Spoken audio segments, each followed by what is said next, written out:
Kun minä olen käynyt reissussa, niin minä tulen useasti linja-autolla takaisin.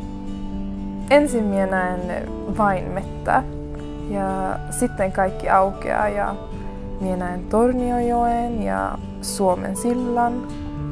Ja silloin minä tunnen, että nyt minä olen kotona. Minun nimi on Mia ja minä olen 22 vuotta. Minä olen asunut täällä melkein koko elämän. Minä muutin Luuloon 3 vuotta ja kävin koulua siellä.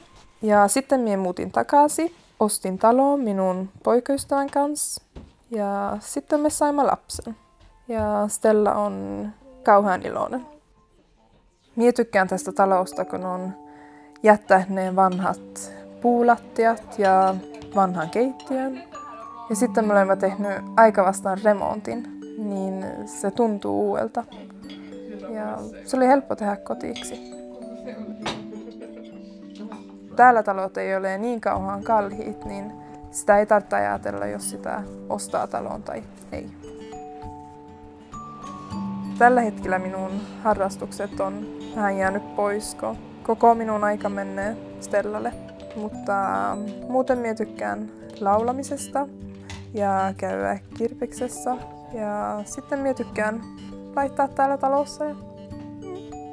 Minä olin vähän huolestunut, kun minä aloin äitiyslomaalle, että tulisi pitkäksi päivät. Mutta tuntuu nyt, että mulla on enemmän tekemistä nyt, jos sitä vertaa, kun minä olin töissä.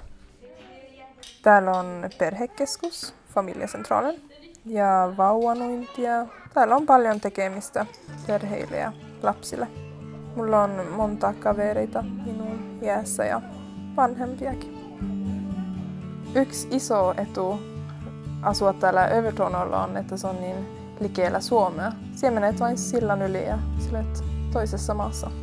Ja sittenhän me saamme toisen kielenkin melkein ilmaiseksi, jos siellä elät suomenkielisessä perheessä.